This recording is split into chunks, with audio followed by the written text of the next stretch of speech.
Next part that we have in here is के chemical properties जो है वो कैसे इफेक्ट होती हैं गोइंग डाउन द ग्रुप और अलोंग द पीरियड।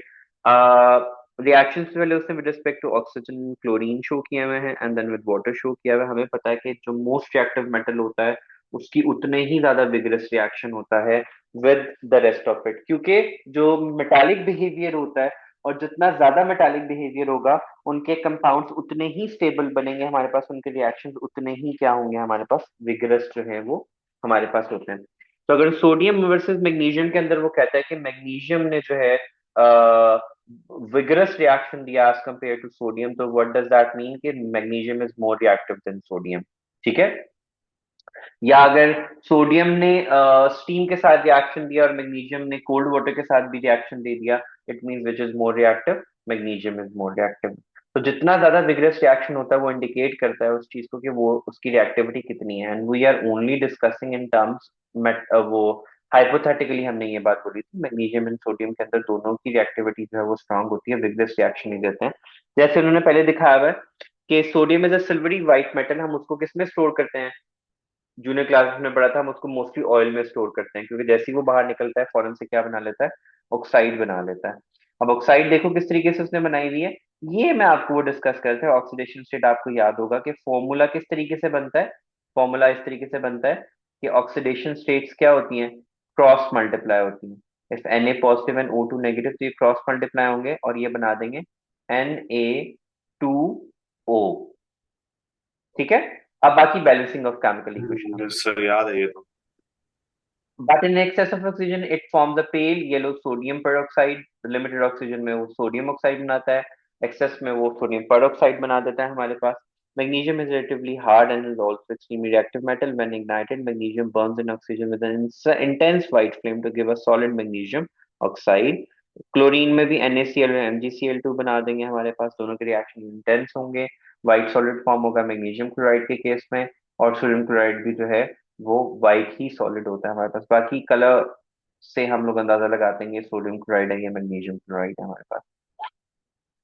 अब सोडियम का कलर क्या होता है, येलो होता है, तो अगर हम इसको स्प्रिंकल करेंगे फायर के ऊपर, if we see a yellow colour it means sodium chloride. If we see a white intense flame it would mean कि इट्स अ मैग्नीशियम ऑक्साइड।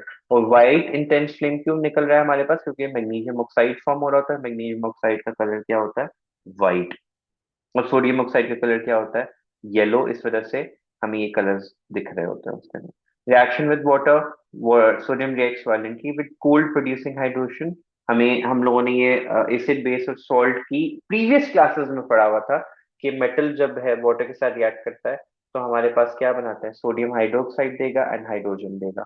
अगर मेटल ऑक्साइड रिएक्ट करे, अब यहाँ पे वाटर क्या कर रहा है, एज एन एसिड एक्ट कर रहा है हमारे पास। ठीक है। क्यों, एसिड क्यों एज एक्ट कर रहा है, क्योंकि उसने हाइड्रोजन हम लोग को यहाँ पे दिया, और OH का ग्रुप किसको दे दिया, सोडियम ने OH को क्या किया, एक्सेप्ट किया हमारे पास, तो NaOH बना दिया और साथ में हाइड्रोजन निकल आया।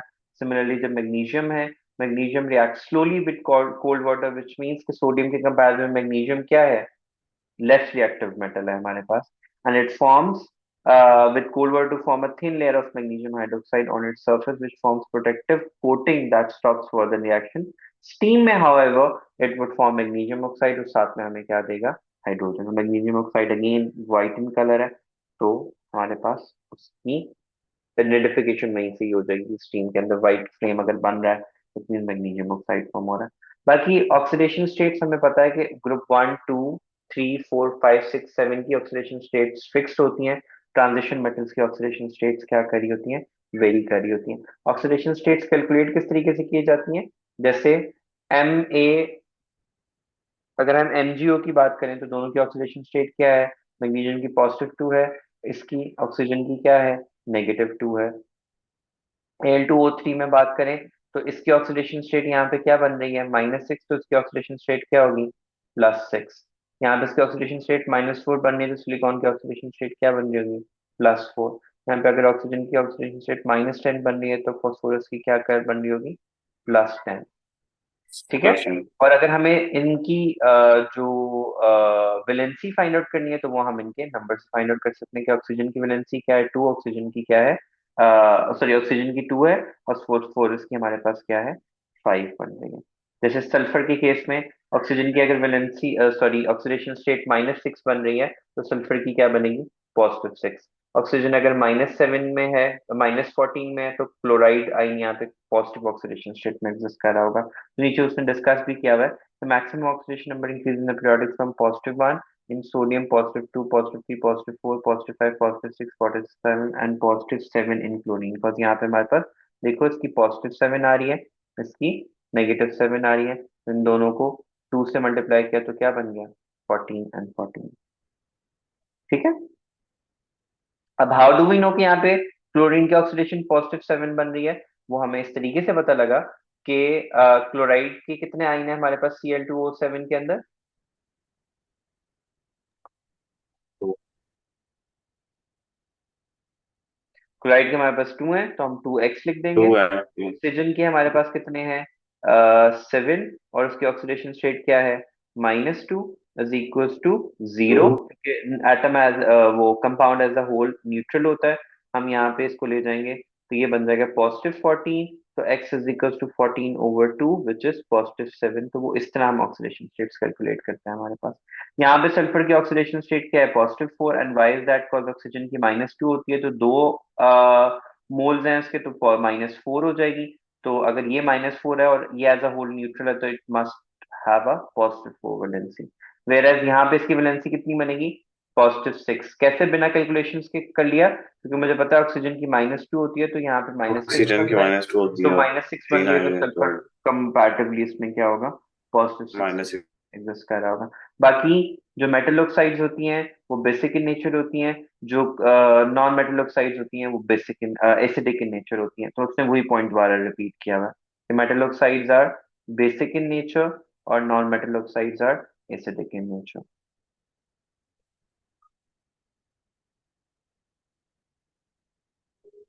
ठीक है। अह बाकी जब मेटल ऑक्साइड एसिड के साथ रिएक्ट करेंगे तो सॉल्ट एंड वाटर देते हैं। बेस सॉल्ट के साथ एसिड के साथ रिएक्ट करता है तो सॉल्ट एंड वाटर देता है। इनको हम न्यूट्रलाइजेशन रिएक्शन कहते हैं। ये बेसिक रिएक्शन होते हैं। सिमिलरली अगर मैग्नीशियम, ये भी मेटल ऑक्साइड है, ये सल्फर के साथ एसिड के साथ रिएक्ट करेगा तो सॉल्ट एंड वाटर दे देगा, और ये ऑलरेडी बेसिक इन नेचर है और वो उसके साथ रिएक्ट करेगा तो अगेन सॉल्ट एंड वाटर दे देगा। एल्युमिनियम हम लोग पहले ही पढ़ चुके हैं कि एल्युमिनियम हमारे पास कौन सी होती है, एम्फोटेरिक ऑक्साइड होती है। दो ही ऑक्साइड हैं जिनको हमने पढ़ा हुआ था कि एक एल्युमिनियम ऑक्साइड होती है, एक जिंक ऑक्साइड होती है। ये दोनों क्या होती हैं, एम्फोटेरिक इन नेचर होती है। और एम्फोटेरिक क्या होता है हमारे पास, they could which बेस और could act एसिड दोनों both एक as an कर acid सकते हैं। and base।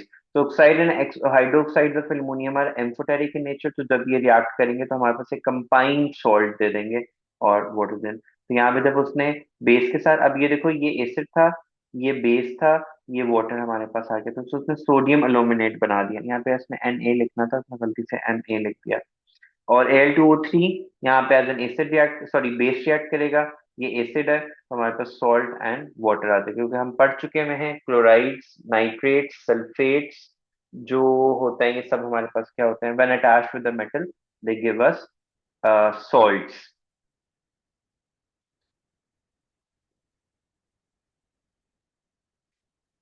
फर्दर उसने बोला हुआ reaction of chlorides with water. तो metal chloride such as sodium chloride, magnesium chloride are ionic in nature, वो इजीली जो है वाटर में डिसॉल्व हो जाएंगे forming a neutral solution. They will have a pH of +7। On the other hand aluminum chloride and silicon tetrachloride and phosphorus pentachloride are covalent compounds, वो water soluble नहीं होंगे। तो बल्कि सॉरी soluble लिखा है वैसे, अच्छा these are the normally covalent compounds है वो soluble नहीं होते हैं हमारे पास। So they are soluble in water, but they react vigorously with water forming acidic solution। क्योंकि एल्युमिनियम, ये सिलिकॉन और सब भी साथ में हमारे पास क्या बना देंगे, एसिड्स दे देंगे, तो एसिडिक सोल्यूशन हमारे पास आ जाएंगे। pH 0, इसकी भी pH 0 एंड इसकी pH हमारे पास क्या है 3, क्योंकि somehow ये इसको बैलेंस आउट कर रहे हैं। ठीक है। और इससे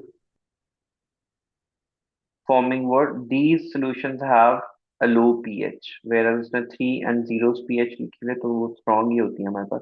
By looking at the physical properties and chemical properties, we can infer the types of chemical bonds. ये हम पहली बात कर चुके हैं कि मेटल्स नॉन मेटल्स होंगे तो क्या होंगे, आयनिक बॉन्ड होगा, नॉन मेटल्स जस्ट होंगे तो वो कोवलेंट होंगे हमारे पास, और अदरवाइज जो है वो।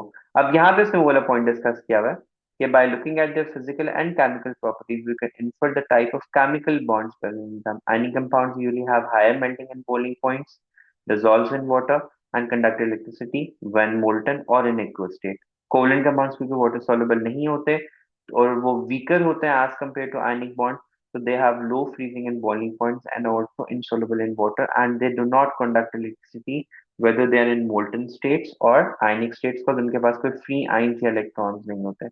Specific properties and reactivity help distinguish between ionic and covalent bond, and in some cases a combination of both types of bonds may be present. हमारे पास हो सकते हैं दोनों types of bond. So as you go down the group, हम ionization energy पढ़ चुके हैं, decrease करती है क्योंकि शील्डिंग इफेक्ट क्या करता है हमारे पास, इंक्रीज करता है. As we go down in group 1, the ionization energy decreases. This is due to the two factors, increase in shielding effect and increase in radii. तो shielding effect हम पहले ही पढ़ चुके हुए हैं. Shielding effect basically क्या होती है, protection of outermost to the innermost electrons जो होता है, outer electrons to the innermost orbit के electrons को जो न्यूक्लियस सेफ्टी प्रोवाइड कर रहा होता है, अट्रैक्शन बिटवीन द न्यूक्लियस और उनकी वजह से जो एक फोर्स एग्जिस्ट कर रही होती है, that is shielding effect. Both factors reduces the attraction between the nucleus and the valence electron. Valence electron का मतलब क्या हो गया, outermost electron. Therefore, removing electrons require less energy. As we move down from the 17th group, तो electron affinity हमारे पास क्या करती है, डिक्रीज करती है. This is due to the factor same, वो 17 ग्रुप हमारे पास कौन सा बनेगा, सेवेंथ ग्रुप हमारे पास बन रहा है. These factor reduces the attraction between the nucleus and the incoming electrons. Although fluorine is more electronegative and its electron affinity is lower than that of the chlorine, this is because of the atomic size of F is much smaller than that of the chloride, and thus incoming electron is repelled by the वो. आपको याद होगा जब हमने group 7 and group 1 को 9th के 10th class में पढ़ा था, तो मैं कहा था ग्रुप 1 की रिएक्टिविटी इंक्रीज होती है डाउन द ग्रुप, ग्रुप 7 की रिएक्टिविटी क्या करती है, डिक्रीज करती है डाउन द ग्रुप. तो वही पॉइंट उसने दोबारा से डिस्कस किया हुआ है, और उसको in terms of their radii discuss किया हुआ है कि फ्लोरीन का size smaller as that of chlorine. Group 7 में डाउन द ग्रुप जाते हुए क्या होती थी, रिएक्टिविटी डिक्रीज होती थी हमारे पास, और ग्रुप 1 में डाउन द ग्रुप जाते हुए क्या होती थी, इंक्रीज हमारे पास. और रिएक्टिविटी का इंक्रीज और डिक्रीज होने का आउटरमोस्ट इलेक्ट्रॉन से ज्यादा लेना देना होता है, तो उसकी बेसिस के ऊपर ये तमाम चीजें हो रही हैं. Identification of unknown element. Suppose we have an unknown element with the following properties. उसका एटॉमिक नंबर 19 है. A highly reactive metal that can react violently with water to produce hydrogen gas, which means सबसे पहले हम उसके electronic configuration draw करेंगे. Electronic configuration उसने draw कर ली है, 1s2 2s2 4s1, which means कि उसके पास कितने शेल बन रहे हैं, 1 2 3 एंड 4, 4 शेल्स हैं, विच मीन वो फोर्थ ग्रुप में, फोर्थ पीरियड में प्लेस किया जाएगा, और उसका ग्रुप नंबर क्या होगा, 1 होगा हमारे पास, क्योंकि वन नंबर ऑफ होगा। शेल्स हमें बताते हैं उसके पीरियड, और ग्रुप नंबर हमें क्या बताता है, आउटरमोस्ट इलेक्ट्रॉन. तो ये कौन सा एलिमेंट बन रहा है, पोटेशियम बन रहा है. Its position is confirmed bye it's electronic configuration and its reaction with water. Because alkali metals react violently with water, the element belongs to group 1 because उसके outermost shell में क्या है, एक इलेक्ट्रॉन बन रहा था. एग्जाम्पल नंबर 2, अब 17 है हमारे पास, तो उसकी कंफिग्रेशन उसने बनाई 1s2 2s2 3p, और वो इट मीन्स कि ये कितने शेल बन रहे हैं, 1 2 एंड 3, तो थर्ड पीरियड बनेगा, और ग्रुप उसका कौन सा बनेगा, 7. तो 17th ग्रुप बनेगा, और पीरियड हमारे पास क्या बनेगा, थर्ड बनेगा. So the element is present in the third period. Element is chlorine. It exists as a diatomic molecule. It reacts with alkali metals to form salt. आगे उसने फिर एक और एग्जाम्पल को डिस्कस किया हुआ है उसको आइडेंटिफाई करने के लिए, and that is the end of this chapter. Let me know if you have any questions from here.